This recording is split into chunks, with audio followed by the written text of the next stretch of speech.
लोग बड़े हो जाते हैं पर सिर्फ शरीर से, मन उनका बच्चा ही रहता है। बचपन में बचपना सुंदर लगता है, पर बड़े लोग जब बच्चों जैसे आचरण करते हैं तो मुश्किल हो जाती है। सारे रिश्ते बिगड़ जाते हैं। रिश्तों की गुत्थी सुलझाने के लिए मनोवैज्ञानिकों ने कई कोशिशें की। 20वीं सदी में अमेरिका में एक बहुत बड़े मनोचिकित्सक हुए डॉ. Eric Berne. उन्होंने सैकड़ों मरीजों का उपचार किया और फिर वह इस नतीजे पर पहुंचे कि इंसान एक अखंड व्यक्तित्व नहीं है। उसके अंदर कई केंद्र होते हैं जो तरह तरह के चेहरे बनकर उभरते हैं। अपने अनुभवों की बुनियाद पर उन्होंने एक किताब लिखी, गेम्स पीपल प्ले, यानी खेल जो लोग खेलते हैं। डॉ. बर्न एक वकील का इलाज कर रहे थे जो कम उम्र में ही एक सफल, प्रसिद्ध और संपन्न वकील बन गया था। एक सत्र के दौरान वो बोला, मैं वकील नहीं हूं, एक छोटा बच्चा हूं। फिर अगले सत्रों में कई बार वकील ने डॉ. बर्न से पूछा, आप वकील से बोल रहे हैं या बच्चे से? यह देखकर बर्न में कौतूहल जगा। उन्होंने धीरे धीरे अपने अन्य मरीजों के विश्लेषण के दौरान भी पाया कि एक व्यक्ति में कम से कम 3 लोग बसते हैं, बच्चा, माँ, बाप और वयस्क। और ये 3 लोग क्रमशः बदलते रहते हैं।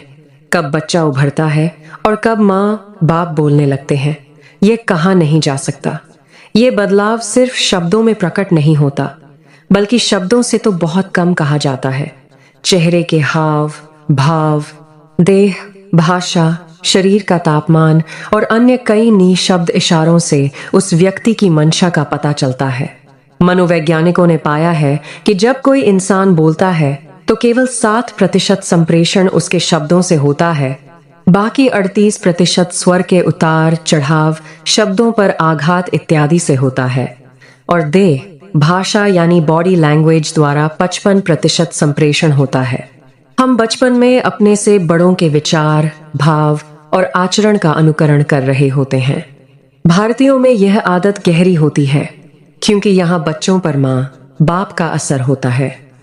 यह देखना हमारे विकास में सहयोगी होगा कि जो हमारे विचार या भाव हैं उनमें कितने सचमुच हमारे हैं और कितने हम माँ बाप के ही दोहरा रहे हैं।